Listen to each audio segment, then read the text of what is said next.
We're talking to Mr. Hans Lundborg, or His Excellency Hans Lundborg, who is the Swedish ambassador to Austria and to the United Nations in Vienna. You have been speaking at a conference hosted by ICAD in Italy today, where you told the delegates about the work of the United Nations on drugs and crime, your experiences, upcoming problems, maybe we should call them.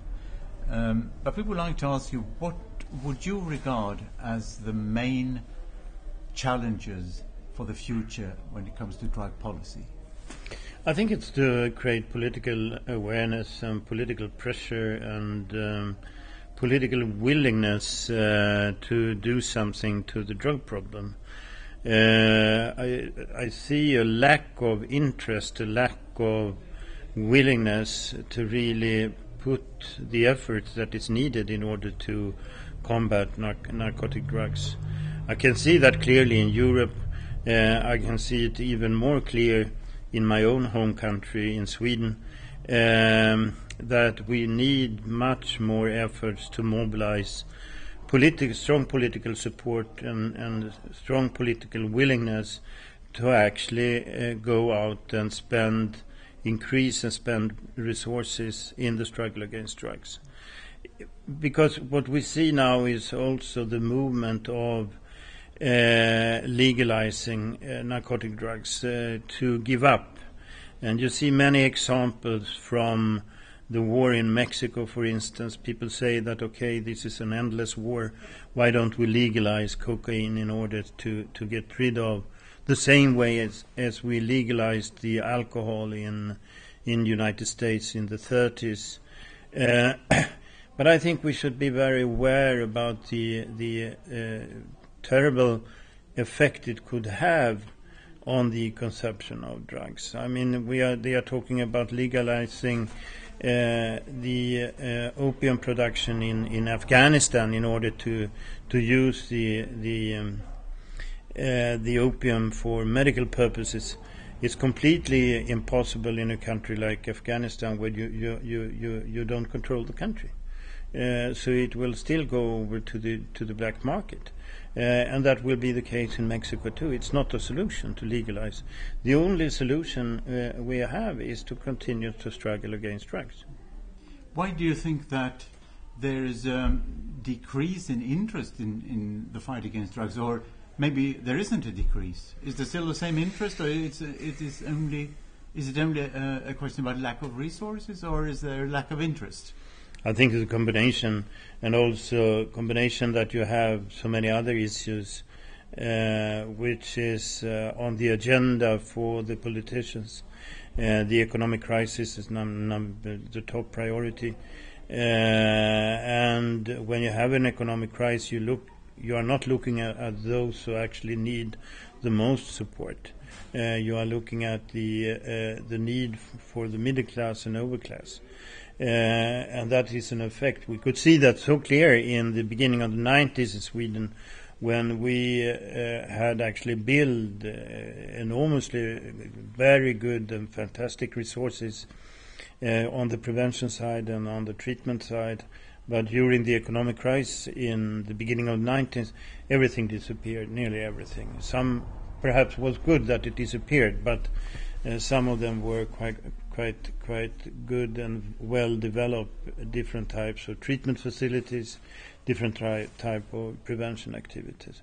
Though what I hear and not hear in such a conference, I can see also a number of local initiatives in Sweden, for instance, and I presume also you can see that in many places in Europe that people on the in the local level take a responsibility and actually are acting.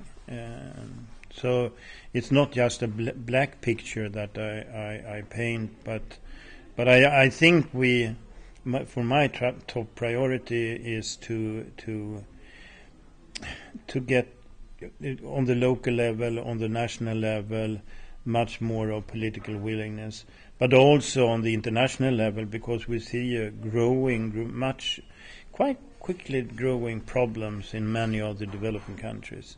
We can see that in Africa, in Western Africa, where gangs from Colombia, Mexico, is actually taking over partly countries in Western Africa, weak countries with weak legislation, and when they are coming in, the mafia is coming in with their enormous resources. We see more and more cocaine coming from Western African countries, and this is a sign that we need to mobilize international community in order to safeguard these countries who are really severely hit. Now, when discussing the future of drug policy, some of those people who want to have another drug policy, they claim that the UN Convention on Drugs are great obstacles to a positive development of a new drug policy. Do you have any comments on that? No. Yeah, I think what we have, the convention, the three conventions we have, and especially the most important one is the single convention from '61. They are a fantastic and very, very useful tool to get the international struggle for, and also giving guidance to member states what to do and not to do.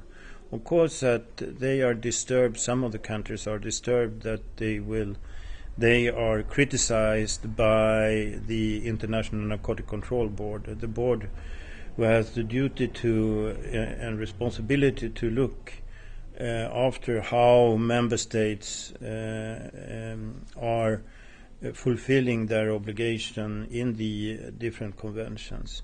And of course, they are getting, if they are convinced that they have a policy, a right policy, and the INCB, the Narcotic Control Board, is criticizing them, they are getting disturbed. And then they want to change the conventions. But you will never ever get any agreement on changing not the convention, not at least for, I don't know, because you get, and the answer is yes, some of Western countries want to change and liberalize the policy, but the overwhelming majority of countries, the poor countries, those who are suffering, they want to keep the convention as it is, because it's something that actually is a shelter for them, so they will not have the same, or to stop the development. So but what is needed is, of course, resources to support them, so they can get a shelter, not to have a situation like we have in Mexico, for instance. And this was said by Ambassador Hans Lundborg, who is the Swedish ambassador to Austria and to the United Nations in Vienna. Thank you very much. Thank you.